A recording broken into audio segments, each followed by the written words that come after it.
ஆதார் அட்டையை வச்சு நான் இந்தியன் கிடையாது, ரேஷன் கார்டை வச்சு நான் இந்தியன் கிடையாது, கேட்டால் பாகிஸ்தான்காரனும் வாங்கிடலாம்லங்கிறாங்க. அப்புறம் தேர்தலில் குளறுபடி கிடக்கு, அதெல்லாம் கேள்வி கேட்டால் இந்தியனா, தேச துரோகியா, தேசபக்தராங்கிற கேள்வியை எதிர்கொள்ள வேண்டியிருக்கு ராகுல் காந்தியை.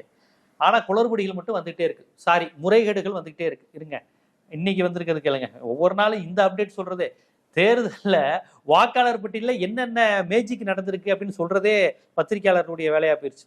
உத்தரப்பிரதேசத்துல வாரணாசி தொகுதியில வசிக்கின்ற ராஜ்கமல் தாஸ் என்பவருக்கு வயசு 57. மனசெல்லாம் திடப்படுத்திக்கோங்க, சொல்றது கேட்கறதுக்கு ஒரு மாதிரி தான் இருக்கும்.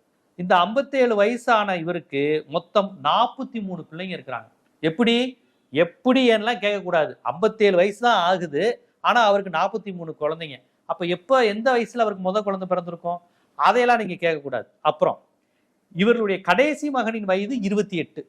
இவருக்கு வயசு 57, அவருடைய கடைசி பையனுடைய வயசு 28. அப்போ முதல் பையன்